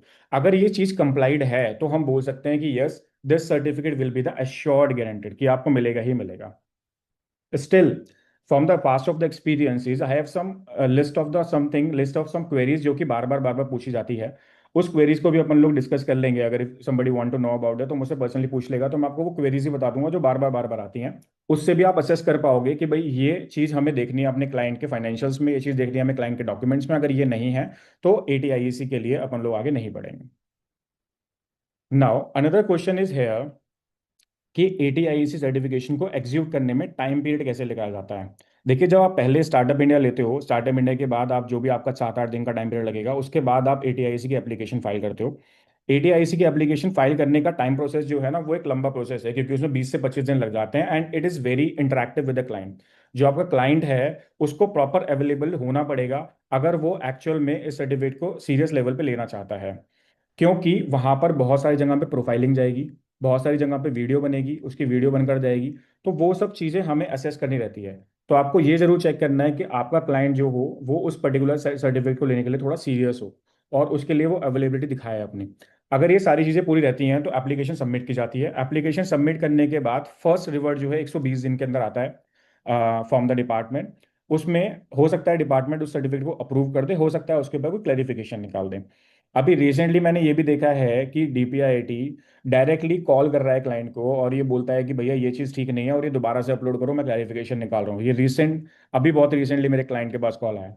तो now department is going to be in good surveillance mode, कि वो चेक कर रहा है बार बार कि भाई हो सकता है आने वाले टाइम में ये भी पॉसिबल हो क्लाइंट विजिट करना भी स्टार्ट कर दे वाया इंस्पेक्टर। तो अभी क्या है कि जितनी भी चीज़ें हम लोग डाल रहे हैं अपनी पिचिंग करते हुए दौरान, अपने जब गवर्नमेंट को हम पिच डेक बना रहे हैं या वीडियो बना रहे हैं, जितना भी कंटेंट उसके अंदर हम पिक डाल रहे हैं, पुट अप कर रहे हैं, उस कंटेंट के बारे में हमें क्लाइंट को भी अवेयर करना है और क्लाइंट को अटेंटिव भी रखना है, ताकि जब भी कोई वहां से किसी तरह की क्वेरी रेज होती है तो वो समझ पाए कि हाँ जी भैया ये क्वेरी क्यों आई गई है, इसका जवाब मुझे क्या देना है, और वो उसके पिच डेक से और उसकी वीडियो से अलाइन करे। ठीक है? तो this is a very one thing which you need to ensure. Second, अगर आप इस प्रोडक्ट के अंदर अपनी प्रैक्टिस बिल्ड करना चाहते हो, there is a two way out. First, hidden trial, कि भाई ठीक है आप ट्राई करो, जो सारी एप्लीकेशन है उसको फाइल करके उसको वर्किंग करो। सेकंड थिंग, कि जो ऑलरेडी कर चुका है आप उससे एक्सपीरियंस काउंट करके इसके अंदर उसकी नॉलेज को गेन करके एप्लीकेशन प्रोसेस में उसकी हेल्प ले सकते हो। इट्स ऑल अबाउट एप्लीकेशन, जितनी बेटर एप्लीकेशन आपकी जाएगी उतना बेटर चांसेस होंगे कि वो अप्रूव होगा। Is it possible that anybody can guarantee for the ADIC? Apparently nobody can guarantee, but obviously वो एक्सपीरियंस काउंट से आपको पता लगेगा कि कितने अप्रूवल्स उसने पर्सन ने किए हैं और कैसा उसका भी पास एक्सपीरियंस रहा है। उसके बेसिस पे आप उसको असेस कर सकते हो कि हम उससे कैसे हम ADIC अपने क्लाइंट को दिलाएं। यहाँ तक सबको समझ में आता है? If anybody is any doubt about startup India ADIC, you can ask freely. इसके बाद हम मेगा वाला डाउट भी एक बार डिस्कस कर लेंगे। अगर आपको सब क्लियर है तो प्लीज़ एक बार थम्स अप कर दो, मतलब अगर कंटेंट जो है वो फ्लो उसका पूरा समझ में आया तो।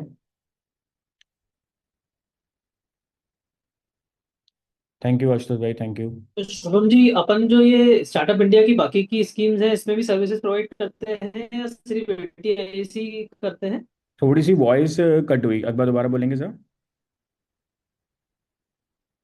मैं बोल रहा हूँ आप जो है वो स्टार्टअप इंडिया की जो बाकी आपने फैसिलिटीज बताई थी, unsecured loans, women subsidy, seed fund, grants, इसमें भी सर्विसेज आप प्रोवाइड करते हो या सिर्फ सर, एटीआईसी ही करते हो? I have a dedicate team. जो हम लोगों ने क्या किया, हमें समझ में आने लग गया कि काफ़ी सारे एक्सप्लेन किए। ओके, ठीक है। तो मेरे पास ना स्पेसिफिक टीम है जो मैंने डेवलप करी है, जो कि सिर्फ इन्हीं चीज़ों पे काम कर रही है, स्टार्टअप इंडिया स्कीम्स पे and all the ATIC and seed fund scheme. तो हम लोग बाकी स्कीम्स को फेच कर रहे हैं, लेकिन देखो जहाँ पर ना मैंने जो अपने एक्सपीरियंस से जो फाइंड आउट किया है कि जहाँ पर लाइजनिंग वाला पार्ट होता है ना, ठीक है, वहाँ तक तो अपन लोग नहीं हैं, लेकिन हाँ in process of application we can do the best, because application process के अंदर हमने numbers of application seed fund की भी फाइल करी है, नंबर्स ऑफ एप्लीकेशन हमने वुमन एंटरप्रेन्योरशिप भी फाइल करी है। और अगर कोई क्लाइंट स्पेसिफिकली इवेंट का रजिस्ट्रेशन कराना चाहता है जो कि स्कीम के तहत निकलता है, तो उसके एप्लीकेशन फाइल करने के लिए we are supporting you. But for the liaisoning part we are not right now have contacts, but yes we are developing day by day, तो आगे जाके वो आ जाएगा। And what is the general success ratio in this case, like other case without licensing?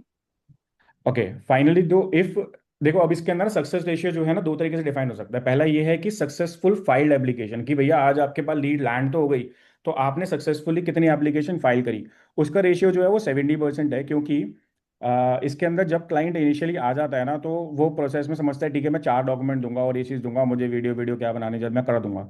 लेकिन जब वो execution में आता है, हम उससे बोलते हैं भैया वीडियो बना, हम बोलते हैं पिच डेक में ये चीज़ें दे, तो वहां पर वो गोल हो जाता है। तो इंपॉर्टेंट इज दैट पहला सक्सेस रेशियो तो ये है कि हमने सक्सेसफुली एप्लीकेशन कितनी फाइल करी, ठीक है।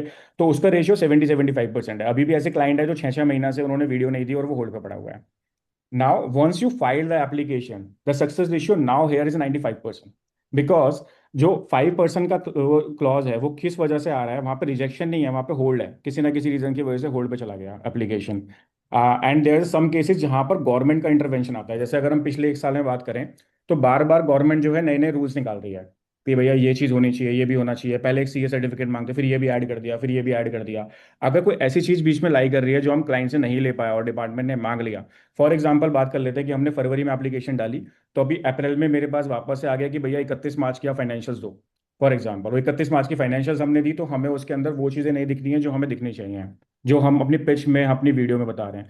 तो अगर इस तरह का क्राइटेरिया है, तो वहां पर there is may be a rejection, there may be a query. But अगर आप प्रॉपर एलिजिबिलिटी चेक करके डॉक्यूमेंट डाल रहे हो, 95% cases are successful, and there is a assured product, and we assuring the client that if we don't get the certificate we will not charge a single penny from you. So this is we are providing here. मतलब certificate तो मिल ही जाएगा, but ये जो unsecured loan या women subsidy या seed fund grant है, इसका percentage 5-10% होता होगा सर इसमें देखो सक्सेस? मैं बताता हूँ। अगर हम सीड फंड स्कीम की बात करें, तो सक्सेस रेशियो जो सीड फंड स्कीम का है इट्स अप्रोक्सीमेटली 15-16%। अब वो 15-16% किसी का सक्सेस रेशियो है कि आपकी जो एप्लीकेशन फाइल हुई, एप्लीकेशन फाइल करने के बाद you have to choose the incubators. जैसे मान लीजिए कि मैंने एप्लीकेशन फाइल करी, तो मेरे से डिपार्टमेंट पूछता है कि कौन से 3 इंक्यूबेटर्स को आप पिच करना चाहते हो। तो आपने 3 इंक्यूबेटर सेलेक्ट करे, तो फिर आपको वहां पर पिचिंग के लिए एक्सेप्टेंस आती है कि भैया ठीक है आप आओ और अपने प्रोडक्ट को पिच करो, ठीक है। तो जो मैं आपको 16%, 18% या 20% तक का रेट बता रहा हूँ ना, वो उस चीज़ का है कि वहां पर बुलाया गया उनको, राइट। ये एक्सपीरियंस पहले आता है कि 100 में से 80 एप्लीकेशन तो अपफ्रंट इसलिए रिजेक्ट हो जाती हैं क्योंकि जिस इंक्यूबेटर को आप सेलेक्ट कर रहे हो वो उस चीज में डील ही नहीं करता जिस चीज को आप पिच करना चाहते हो। फॉर एग्जांपल मेरा प्रोडक्ट एआई है, और मैंने ऐसे इंक्यूबेटर को पिच कर दिया जो इंक्यूबेटर एआई के प्रोडक्ट में इन्वेस्टमेंट ही नहीं करता, तो वहां पर मेरा अपफ्रंट रिजेक्ट हो जाएगा। तो पहला रिजेक्शन तो यहाँ पर आ गया। और जब आप इंटरव्यू में चले गए, तो इंटरव्यू में भी जो सक्सेस रेशियो है वो 40% का है, क्योंकि वहां पर 60% केस रिजेक्ट हो जाते हैं। 40% केस के अंदर ये रहेगा कि भाई आपका प्रोडक्ट, आपने पिचिंग अच्छी है, आपका बिजनेस स्ट्रक्चर क्लीन है, आपकी बुक्स क्लीन है, तो वहां पर आपको इसका बेनिफिट मिल जाएगा। ये है। और कुछ ऐसी स्कीम है जो बीच बीच में बहुत हाईलाइट हो जाती हैं, फिर वो डाउन चली जाती हैं। गवर्नमेंट कई स्कीम से वर्क कर रही है, कई स्कीम्स में सिर्फ एप्लीकेशन वर्क करती है और कुछ नहीं करता। मतलब एक रैंडम है कि भाई आपने डाल के छोड़ दो। देखो मैं ये मानता हूँ कि कोई भी अगर क्लाइंट है, तो हम उससे ये तो बोल ही सकते हैं ना कि भाई तू अप्लाई तो कर। अगर मैं कहता हूँ कि उसमें 10% भी चांस है, क्या पता 10% में तेरे को मिल ही जाए, तो यू शुड एटलीस्ट अप्लाई। मतलब स्ट्रेट फॉरवर्ड उस पर हाथ नहीं डालने चाहिए, मैं ये मानता हूँ। तो अगर ऐसी स्कीम है जिसके अंदर क्लाइंट की एलिजिबिलिटी बनती है, चाहे वो सीड फंड हो, चाहे वो वुमन एंटरप्रेन्योरशिप हो, आप एटलीस्ट उसकी एप्लीकेशन को अप्लाई कराइए। तो अप्लाई कराने से ये होगा कि चलो ठीक है, अगर 8-10% भी चांसेस हैं तो वैसे भी तो कुछ नहीं मिल रहा ना। अगर उसमें 5-10 हज़ार 15 हज़ार लगा के उसकी एप्लीकेशन फाइल हो रही है तो उसमें चैलेंज क्या है? तो अगर ऐसा ठीक कोई बात। क्लाइंट है तो उसके अंदर आप उसको उसकी एक प्रोफाइल बना के डाल सकते हो, मेरी टीम चेक कर लेगी कौन कौन सी स्कीम उस पर एलिजिबल होती है, और उसका एप्लीकेशन फाइलिंग चार्ज बता देगी। तो अगर हमें लगे, आपको लगता है कि भाई क्लाइंट थोड़ा सा रिस्क लेना चाहता है तो ले ले, इसमें क्या दिक्कत है, एप्लीकेशन तो फाइल कर ही सकते हैं ना। हाँ बट सक्सेस रेशियो कम है सर, इसमें कोई डाउट नहीं है, सक्सेस रेशियो तो कम है, क्योंकि ये वाली स्कीम्स के अंदर ना बड़ी सारी चीज़ें हैं, और there is a convertible debenture भी देते हैं वो लोग, ग्रांट भी लिमिटेड देते हैं, तो बहुत सारी चीज़ें देखनी पड़ती हैं, तो दिक्कतें तो हैं। बट अगर लाइजनिंग वर्क करेगी तो हो जाएगा। लाइजनिंग वर्क के लिए कैन, मेरे पास अगर कोई सोर्स है तो मैं भी definitely tell you. Any other question, then फिर मेगा वाले क्वेश्चन पे जाते हैं हम लोग। ओके, वाई, इस वेबिनार का जो मेरा मेन मोटिव था वो ये था कि अपन लोग ना थोड़ा सा एडीआईसी को टेक्निकली समझे, कि भाई टेक्निकली जो चीज़ें चल रही हैं वो कैसे वर्क करेंगी। तो इसलिए मैंने टेक्निकली पोर्शन को रखा, इसके अलावा मैंने बाकी चीज़ों को नहीं उठाया। हाँ जी पवन भाई, ये बताइए प्लीज़। शुभम भाई, मुझे सिर्फ ये पूछना था, स्केलेबिलिटी में आपने 4 क्राइटेरिया बताए, वो चारों मीट होना जरूरी है या one of them? One of them. देखो, स्केलेबिलिटी ना एक ऐसा फैक्टर है, जब 2019 में गवर्नमेंट ने इंट्रोड्यूस करा, ये पहले नहीं था, स्टार्टअप इंडिया का जब प्लान आया तो स्केलेबिलिटी वाला टर्म नहीं हुआ करता था। 2019 में स्केलेबिलिटी का टर्म इंट्रोड्यूस किया गया वाया सर्कुलर। तो अब गवर्नमेंट ने इंट्रोड्यूस करा तो कुछ सोच समझ के किया। अब उन्होंने उसके क्राइटेरियाज ही बनाए। अब दिक्कत ये है कि जब हम स्केलेबिलिटी वर्ड को समझते हैं, हम एज अ लेमन सेंस, तो हम क्या समझते हैं कि भाई बिजनेस बड़ा होना चाहिए। छोटा बिजनेस है लेकिन उसमें बड़े होने की काबिलियत होनी चाहिए। तो आप ऐसा कोई बिजनेस बता दो इंडिया के अंदर जिसमें बड़ा होने की काबिलियत ना हो।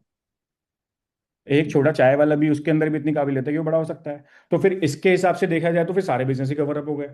तो तब उसके बाद, over the experience, over asking the queries, over the legal documentation, we able to define the terms under the scalability, और उससे हमने ये 4 चीजें निकाली। अगर 4 में से कोई एक भी चीज पूरी हो जाती है, फॉर एग्जाम्पल आप ये बोलते हो कि मेरा जो प्रोडक्ट है ना, वो मैं ऐसा बना रहा हूँ कि वो पूरे इंडिया में फैला जा सकता है, और पूरे इंडिया में मैं बिना अपनी पर्सनल इन्वॉल्वमेंट के, अपनी इंडिविजुअल इन्वॉल्वमेंट के रेप्लिकेट करके मॉडल को बना दूंगा, और बिना कॉस्ट, मेरी कॉस्ट भी कुछ खास इंक्रीज नहीं होगी, तो वो स्केलेबल में आराम से आ जाएगा। अब आप ये देखो, 4 में से अगर आप एक को फुलफिल करोगे तो बिजनेस स्केलेबल तो है, लेकिन थोड़ा सा उसके चांसेस कम है। अगर आप 2 फुलफिल कर रहे हो तो चांसेस बढ़ गए, अगर आप चारों फुलफिल कर रहे हो तो ये मानो आप 100% स्केलेबल पे, तो हमारा सर्टिफिकेट मिलने के चांसेस जो है उतने ज्यादा बढ़ गए। तो just like that. Okay. But हम कह सकते हैं सिर्फ एक अगर हमने फुलफिल कर दिया तो हम बोल सकते हैं हमारा बिजनेस जो है वो स्केलेबल है। Any other doubt you want to ask? Clear हुआ आपको? डाउट हुआ एक कौन? चीज और यस यस एक चीज यस। और थी सर। सर मेरा ऐसा कहना था कि जैसे तो टेक्निकल राउंड थोड़ा ज्यादा था, बट हम्म। अच्छा अच्छा था। आपने एक वो मैट वाला प्रोविजन जो बताया, वो मेरे को बहुत ज्यादा हाईलाइट करा। तो हम्म। अगर अपन किसी चीज को पिच कर रहे हैं किसी हम्म। क्लाइंट को, हम्म। तो ये पॉइंटर्स आप किसी डॉक्यूमेंट में डॉक्यूमेंट करके दे सकते हो क्या, एवरीथिंग ताकि एवरीथिंग हम इज पिच कर डॉक्यूमेंटेड। सके? एवरी सिंगल थिंग विच हाँ I talk on this webinar is basically documented. मैंने मेरा हाँ आईपैड कनेक्ट किया हुआ था तो मैं उस पर आपको डॉक्यूमेंट भी दिखाता, बट वो due to some technical issue हाँ नहीं हो वही। पाया। बट जो भी मैंने आपको बात बोली, आप किसी भी चीज़ का डॉक्यूमेंट मुझे डीएम कर देना, I will share every single document. मेरे हर एक चीज़ ठीक का है। रिसोर्स है कि कहाँ से वो चीज़ पिक की गई है, क्योंकि being a chartered accountant we can not say anything like this कि ठीक है भाई हो जाएगा। तो वो आपको हर एक चीज़ का मैं हाँ डॉक्यूमेंट शेयर कर दूंगा। हाँ, बस मेरा वही कंसर्न था। ठीक है, thank you sir. Meanwhile, I'm also sharing my Instagram channel. तो if you are not following तो आप उसको फॉलो कर लेना, बिकॉज आई एम डेली अभी कंटेंट डालने का शौक है मुझे, तो डालता रहता है। तो अगर आप उसको फॉलो करेंगे it's good for you also. तो wait wait, I am sharing the link.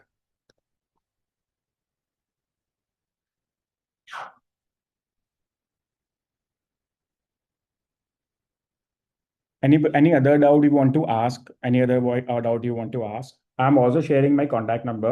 So if you want, हालांकि आपको मेरे किसी ना किसी ग्रुप के अंदर जहाँ से भी आपने कनेक्ट किया तो आपको वहाँ से मेरा नंबर मिल ही जाएगा। तो if you want any kind of legal resource कि भाई ये वाली इन्फॉर्मेशन आपने शेयर करी, इसका हमें लीगल रिसोर्स चाहिए, तो मैं वो शेयर कर दूंगा आपको। शुभम जी, आपने जो बताया, जो कुछ कॉमन क्वेरीज आती हैं हम्म। मिनिस्ट्री बोर्ड से, तो उसकी लिस्ट वगैरह कुछ मिल सकती है, वो कुछ शेयर करेंगे आप? मैं आपको ना, we can discuss over the call also, और मैं आपको कुछ कॉमन क्राइटेरियाज बता दूंगा। जैसे कि बैलेंस बैलेंस शीट है अगर किसी क्लाइंट की, तो उसमें क्या क्या चीज़ें, 4 चीज़ मेन चेक करनी है।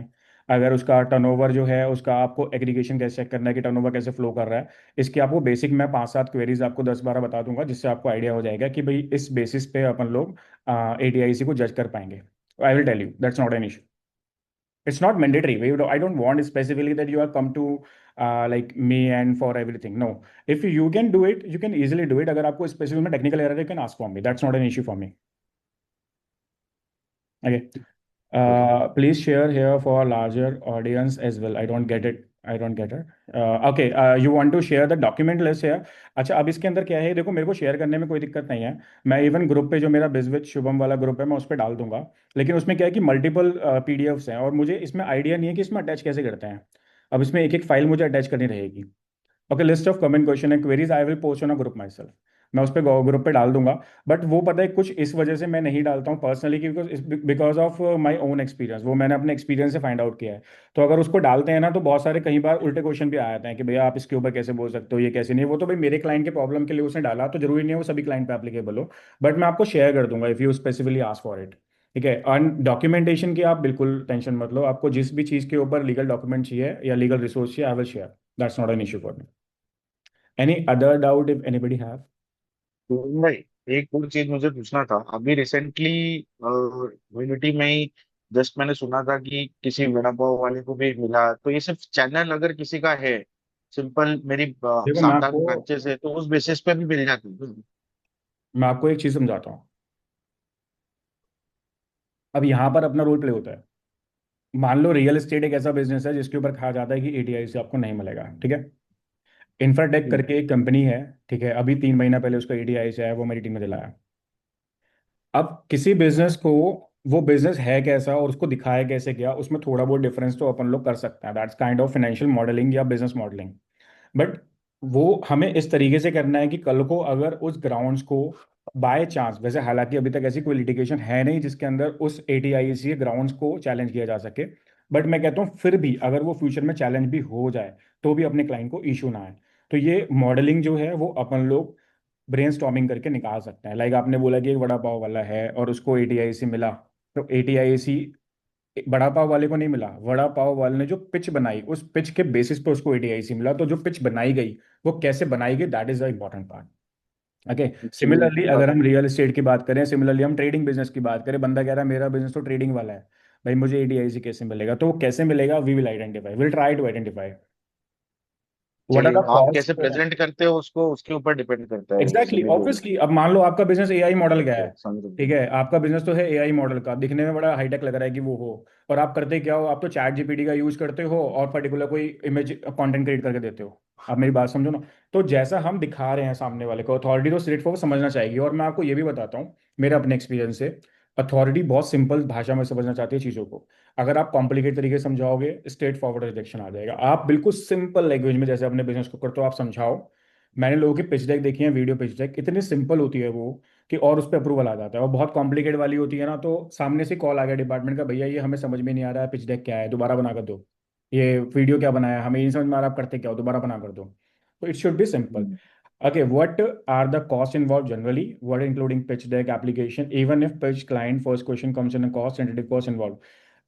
From my and it's very very low. ठीक है। You can ask me personally, मतलब वेबिनार पे वो, क्योंकि मैं इसको मे बी यूट्यूब पे डालूंगा तो वो ठीक नहीं है। बट मैं आपको जनरली बता देता हूँ, कॉस्ट इसमें 3-4 चीज़ों की रहती है। पहला, आपका स्टार्टअप इंडिया एप्लीकेशन, उसकी एक कॉस्टिंग है। आप किसी से भी कराओगे या खुद करोगे, उसकी कॉस्टिंग रहेगी। सेकंड, उसके अंदर एक ऑर्गेनाइजेशन डीएससी मैंडेटरी होता है, उसकी कॉस्टिंग रहेगी। तीसरा, उसके अंदर आप एक पिच डेक लगाओगे। जो पिच डेक आप स्टार्टअप इंडिया में लगा रहे हो, वो पिच डेक अलग रहेगी। जो आप एटीआईसी में लगा रहे हो पिच डेक, वो अलग रहेगी। दोनों की पिच डेक अलग है। आप एटीआईएसी वाली स्टार्टअप इंडिया में लगा सकते हो, स्टार्टअप इंडिया वाली एटीआईसी में नहीं लगा सकते। ठीक है। वो थोड़ी सी ब्रॉड बनती है आपकी। इसके अंदर एक कॉल आती है कि हमें क्लाइंट की वीडियो चाहिए होती है, तो क्लाइंट कई बार ये बोलता है कि वीडियो फॉर्मेटिंग के लिए भी आप हेल्प कर दो। तो that is a video forming या उसकी स्क्रिप्टिंग लिखने में, और इसमें कोई अगर पर्सन आपकी हेल्प कर रहा है, like we are providing this, तो उसकी अलग से कॉस्ट रहती है। इसके अलावा गवर्नमेंट फीस कुछ भी नहीं है। ठीक है। It's all about professional fees. Professional fees मैं वेबिनार पे अभी डिस्कस करना ठीक नहीं समझता। इट्स बट मेरी फिक्स है, मतलब मैं केस टू केस वेरी नहीं करता, मेरा फिक्स है। तो आप मेरे को डालोगे तो I will share you personally. तो इस तरीके से आप क्लाइंट को पिच कर सकते हो। Anything as you want to ask? भाई अगर आपको वेबिनार ठीक लगे, बिकॉज मैं बहुत लॉन्ग, अभी 3-4 महीने के गैप के बाद मैं फर्स्ट वेबिनार बना रहा हूँ, इफ़ यू अप्रिशिएट इट तो प्लीज़, जिस भी ग्रुप पे मैंने शेयर किया वहाँ पे प्लीज़ एक अपना फीडबैक जरूर डालेगा. Give me a little push. If video speech is a actually little different than actual, या सॉरी. मेरी एक शेयरिंग थी कि हमारे शुभम भाई के साथ को वर्क एक्सपीरियंस हमारा इतना अच्छा है कि एक हम लोगों ने स्टार्टअप इंडिया का रजिस्ट्रेशन किया था। क्लाइंट को बहुत ही रिक्वायरमेंट था, बहुत फास्ट रिक्वायरमेंट था, इन्वेस्टर की साइड से उसका फंडिंग रुका हुआ था। शुभम भाई ने कैसे क्या पता नहीं, बट एक दिन के अंदर, मतलब आई गेस 1 घंटे के अंदर ही लाके दिया है। तो वो थैंक इतना थैंक यू. फास्ट भी इनका है एक्सपीरियंस, What I तो want to say बहुत ही in बढ़िया। this, thank you पवन भाई. What I want to say in this कि we are working on a process driven. आप ये मत समझो कि आपकी एप्लीकेशन आएगी तो मैं उसको लेके बैठ के और खुद से ड्राइव करके खुद से भरने वाला हूँ. That is very straight forward. My system में मेरा जो जितना भी प्रोसेस है, जितना भी वर्क कर रहे हैं हम लोग, 100% प्रोसेस ड्रिवन है. वो चेकलिस्ट बनी है 60 क्वेश्चन की, तो वो एक एक करके चेक होगी. उसके बाद आप एलिजिबल होंगे तो उसके बाद नेक्स्ट प्रोसेस होगा, फिर नेक्स्ट प्रोसेस होगा. बट वो ऑटोमेटिक रहेगा, आपको मेरी इन्वॉल्वमेंट की नीड नहीं है. मैं अगर 10 दिन के लिए डाउन हो गया, मैं थाईलैंड चला गया, तो आपकी एटीआई से एप्लीकेशन पेंडिंग नहीं आने वाली है. वो ऑटोमेटिक फाइल चलती रहेगी, उसमें हमारा इन्वॉल्वमेंट नहीं है. But yes, from the outer level या फ्रॉम द जूम आउट करके अगर उसको देखना है तो we will be there. There is a one question, if video and pitch is little different than actual, what will be the future application. देखो मैंने इसमें आपको बताया कि अभी तक ना लिटिगेशन में ऐसा कोई भी केस आया नहीं है जिसके अंदर ये बोला गया हो कि ATIAC जिस बेसिस पे आपने लिया उस ग्राउंड को चैलेंज किया गया हो. क्योंकि लीगली जो अगर आप देखेंगे ना, सेक्शन पढ़ेंगे जहाँ पर ATIAC क्लेम होता है, वहां पर भी ये बात लिखी हुई है कि द ग्राउंड्स जो एप्लीकेबिलिटी जो अप्रूव हुआ उसको चैलेंज नहीं किया जा सकता. मैं आपको इसका एग्जांपल देता हूँ कि आपके आईएमबी बोर्ड के अंदर 7 बंदे बैठे हैं अलग अलग मिनिस्ट्री के, ठीक है, और आप एग्जामिशन लेने वाले हो इनकम टैक्स डिपार्टमेंट से, ठीक है. जो 7 मिनिस्ट्री के बंदों ने बैठ के अप्रूव कर दिया, पहली बात तो उसको चैलेंज करना किसी एक अथॉरिटी के बस की बात है नहीं. ये मैं आपको लेमन बता दी. अब आपका क्वेश्चन ये है कि हमने अपनी वीडियो और अपनी पिच डेक ऐसी बनाई जिसके बेसिस पे आपके उस 10 बंदों ने अप्रूव कर दिया, लेकिन जब मेरा फ्यूचर में मैंने काम करना शुरू किया तो वो थोड़ा बहुत उससे डेविएट हो गया, जो कि होता है. It's a human nature, it's a practical, हर बिजनेस के अंदर थोड़ा बहुत डेविएशन जाता है. तो if there is a little, जो आपने वर्ड यूज किया कि there is a little different, तो कोई चैलेंज नहीं है. But if it is 100% different, तो भाई कल को चैलेंज आ सकता है. उसके लिए हमें भी नहीं पता वो कैसा आएगा, क्योंकि हमने अभी तक देखा नहीं है. बट आ सकता है, क्योंकि आप 100% डिफरेंट नहीं कर सकते ना. जिस बेसिस पे आपने अप्रूवल लिया वो एक छोटी सी बात है, तो आपको कहीं ना कहीं तो उससे लेना पड़ेगा. हाँ, थोड़ा बहुत तो ऊपर नीचे आता ही है. कोई भी बिजनेस जो है वो कंसिस्टेंट नहीं हो सकता, उसमें कोई ना कोई इनकंसिस्टेंसी आएगी, वो चेंज हो गई होगा. तो इसमें कोई चैलेंज नहीं है. होप यू, सुनील जी, आपको समझ में आया, डाउट का आंसर मिला जो आपने पूछा. ठीक है. तो I think any another person want to ask anything, तो otherwise we will wind up this webinar. जो मेरा पर्पस था विच इज फुलफिल की, चलो मैं आपको टेक्निकली क्लियर करूं. Still if you have any doubt you can WhatsApp me any time.